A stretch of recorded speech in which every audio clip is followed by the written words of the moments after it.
Welcome, everybody, to our weekly HDI Local Chapters live stream show. We have another great episode planned for you today. But before that, let me talk about our sponsor, Robert Half Technology. They are a leading provider of technology professionals needed to build, deploy, and operate technology in the cloud and digital world. The cool thing is you can check them out at roberthalf.com/technology, where you can find candidates to fill positions. If you're that someone looking for a job, you can find the businesses that are hiring or organizations that are hiring. And you can also find a lot of cool additional information about hiring practices and career opportunities and resume writing and all that good stuff at roberthalf.com/technologies. All right, so let's get on to our guest. Today, our guest is Jennifer White. Jennifer is currently a client executive at Thirdera. And Jennifer, this is cracking me up. I got to say that you gave me a mouthful here. A premier ServiceNow pure play partner. It's like Peter Piper picked a peck of pickled peppers here. and she has held a variety of technical sales roles, including sales director, sales manager, and an individual contributor for over 29 years in her field. In addition to that, if you were listening to us talking pre-show, Jennifer has also been very active in the Arizona HDI Local Chapter as a former president and a chapter advisor. And wait, there's more. She also supports a local veterans charity. Jennifer, welcome to the show. Thank you, Tom. Hello, everybody. I hope everybody's doing great today, and we really appreciate you joining us. Yeah. So Jennifer, I have loads of questions. We'll try, as I've told you, we try to keep this snackable. Let's start off by this. I know what salespeople are. I get the calls all the time. I know what technical people are because that's my world. Talk to me about technical sales. That's just we try to bring to our show things for aspiring technologists or people interested in technology to do. So tell me, what is this? Information technology sales, or also known as high-tech sales, it's really a great job opportunity where you have an opportunity to learn about all different areas of technology, sometimes specific areas, like we are specialized in ServiceNow consulting services, but you might be a product sales rep, which some type of hardware, some type of software. But what I really like about it is there's something new every day. You can learn about all the individual technologies, just like you would in IT, you would learn that in sales, but you don't have to do a deep dive. You're not the one that's putting the hands on the keyboards. You're not the one doing the technical delivery. So there's just a lot of face time with potential customers and prospects and travel. And that's basically what we do in a nutshell. Yeah, and that's interesting because take for instance what your company does. I know I'm a user of that product, and for people that don't know what ServiceNow is, it's an ITSM tool we use it for a lot of ticketing and knowledge and things. But I know I'm a user of it. But I don't program it. I don't, I'm not the deep dive necessarily into that side of it. Maybe I am into the other sides of it. But we talked about in our promo for the show, you may be interested in cool technology. You like the latest smartphone. You like to play the latest video games. But that doesn't mean that you necessarily know how to write programs or how to do systems administration, and maybe that's not even what you're interested in, but you still like technology, and this sounds like a great opportunity for that. So Jennifer, let me ask you this then: how and why did you even pick this as a career? I love hearing people's journeys. Yes, that is such a long, funny story. So I've actually been selling technology since I was in college. And I applied to this job opportunity that said, if you have sales experience and like computers, give us a ring. And believe it or not, I had started my sales career like many others. But I will admit, I actually sold Cutco knives. But for my major, I also had to take computer programming. I had to take a lot of sciences and mathematics. So with all those things combined, it was just a natural fit. And I immediately took to it. And yeah, my first manager said, Jen, if you can sell Cutco knives, you can certainly sell computers. And it's as simple as that. And I've been hooked ever since. Yeah, I think I told you that similar thing when we chatted before the show. And I think if I'm not mistaken, and I think you and I talked about this. That's something that most young adults do in their college days is sell those knives. And so and I'm not saying like I think selling technology may be a little easier than that because I mean almost everybody already has their knives, right? But technology is always changing, always evolving, and so let's chat a little bit about so that's the how and the why. What does it you talked a little bit about this, but what does it take to get into the high tech? I like how you call it high tech sales. Like what does it take to get into that, as a profession? I mean, certifications, college, Yes. or what? Yeah, great question. I would say right now, as competitive of an area and a field as it is to get into, that almost 100% of the new opportunities with a company like Thirdera or ServiceNow or some of our other partners, you need a minimum of a college degree to get the opportunity for an interview. And, always something like computer sciences is a definite plus. Having some business courses is a definite plus. Or if you have pre-experience,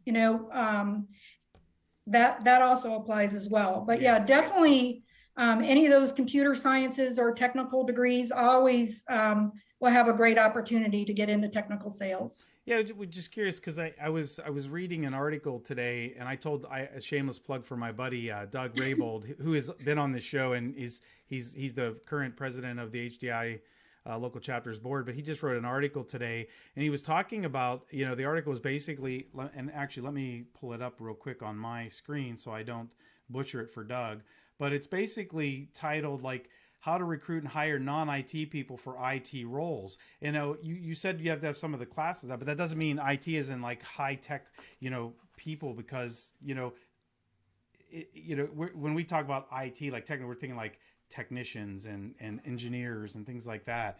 So it sounds like that's kind of fitting in that area as well. And also, what do you think about like, because this is big hot in the IT hiring and such, customer service. I mean, you could have your degree, you could be the best technologist in the world, but if you're, putting it bluntly, an a-hole, I mean, you're not going to sell too much, right? Right. Yes. I mean, there are some technical folks, as you know, that don't like a lot of that interpersonal interaction. Sometimes those can be your best folks, but they're best working on their own. Maybe they're coding or doing something where there's not a lot of client interaction. But definitely, just like in sales, the higher you go up those technical ranks, you need to be a people person. You need to have social skills. You need to be able to understand how to work with different personalities. But yeah, and I was going to say, most successful folks. Yeah, because I don't know, maybe depending on what level technical sales, high tech sales you are, you might be dealing with the CIOs or the CTOs, but if you're dealing Absolutely. with the managers and such, you're already talking to somebody that may not be an extrovert to begin with. So, Yes. how about the challenges there? I mean, how do you deal with, speaking from now, obviously I'm much more of an extrovert than I used to be, but I know if you talk to my boss, that would kind of be a tough nut to crack. So, what do you recommend for folks that may not be as outgoing and having to work with the technology field? Yeah, I mean, when you start getting involved in sales, most companies have lots and lots of, just knowledge about the company, knowledge about the products, but there's also sales skills. And there is a personality chart that we all study to know, is someone a driver? Is someone analytical? Is someone amiable? And then you can analyze how you should approach that person. So you try and get to know them before you try and solution anything or suggest anything to them. You need to know which one of those 4 quadrants they fall into. And then, that would be the way to try and interact with that person. And if you're not having a good response, obviously you need to quickly be able to think on your feet and adjust to mirror that person, so you don't turn them off in the process. Wow. So like another friend that I talked to today at that big event we talked to pre-show was Ben Brennan, who's also been on the show. It's kind of some psychology going on in there, Oh, for Yeah, sure. right. Yeah. So, man, you're like That a was my major, specialist. actually. I have a Bachelor of Science in Oh my Psychology goodness. Oh, that's so with funny. computer programming and math and sciences to back Man, all that up. So, Ben would yeah. be happy to hear that. So Yeah. let me ask you this. So switching, we got about 5 minutes left or so. Uh, this could be said about any field, but I'm asking, in your particular area, finding the right fit for you as a tech salesperson. What do you look for in a company or an organization to work for? Um, well, I definitely do a lot of research about the companies before I even interview. If they're public, I look at their financials. I also have a lot of connections on LinkedIn. So if you're not on LinkedIn as a young person, definitely join LinkedIn. And as you meet people, you can also get a point of reference from people who are actually might be working at those companies, or people that know somebody else, and you could ask for an introduction. So yeah, definitely get a feeling as to how the company culture is. Is it something you think you might like? And you'll also gain a lot of that through the interview process as well.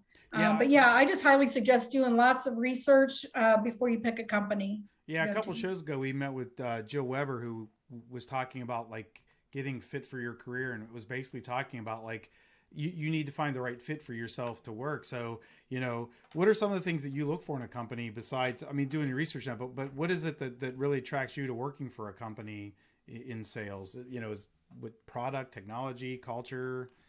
Yeah, usually, since I've been in the business for a while, its success in the marketplace is a big determining factor. And a lot of that info I get from my customers, my regular customers, where, hey, who have you heard about? Who have you worked with? Also from industry functions like HDI.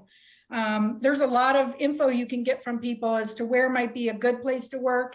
And man, maybe you want to steer clear of that one. But again, it's all those personal references. Look at news. Are they good to, a lot of companies are outed in the media for not being kind to their employees and so on. Sure. So Yeah. just, yeah, do your research. So in your area, it's funny that there's some, like, I know I deal with some big computer vendors, I deal with their sales folks, but you're in a unique position where it sounds to me like, and I know a little bit about Thirdera, but you are like kind of like selling a service for another partner. So like you have partnerships, not just selling your own stuff, but also with a partner. So, tell me a little bit about that and how that works. Yeah, so companies like ServiceNow, we actually have to be authorized to sell their software, their solution, and also implement that solution. So, we mainly, as Thirdera, we mainly focus on the services type solutions. But yeah, we have a few other partners such as People Rain and Recorded Future.